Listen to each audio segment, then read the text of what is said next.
you can see that colour variation in their fur, so the name grey wolf is a little misleading.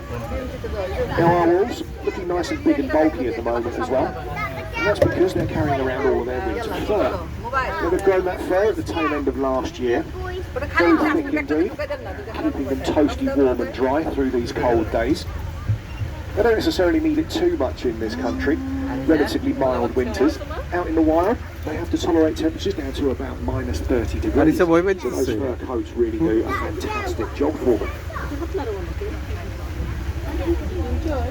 Now these wolves are just one species, there are many others all over the world. A few thousand years ago someone first domesticated the wolf.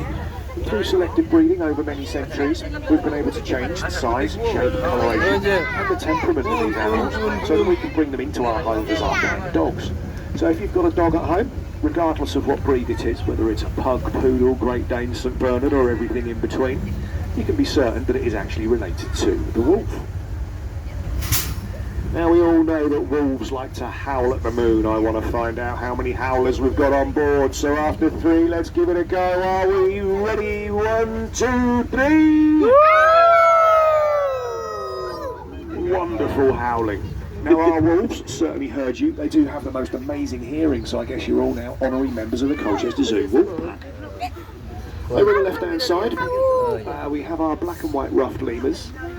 Now they can be a bit hit and miss this time of year. Sometimes they're outside, sometimes they're indoors. They really don't like the cold weather too much. So we've got one of our lemurs, that's our female, she's called Adelaide. And if there's another one out and about, that will be Tanjona, but I can't see them at the moment. And obviously our Chilean flamingos just behind those in the lake. And I'll tell you about both of those on the way back down to the station. And just as we're coming up under the waterway, what we need to be doing is looking up to the right hand side. What we're looking for is an animal called a binturong. Now the binturong is an unusual animal. They look like a cross between a bear and a cat, spend about 95% of their day hiding away up in a tree.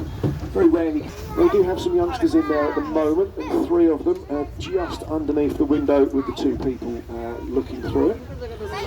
We've got 6 in total. They range in age from between 1.5 years down to about 7 or 8 months.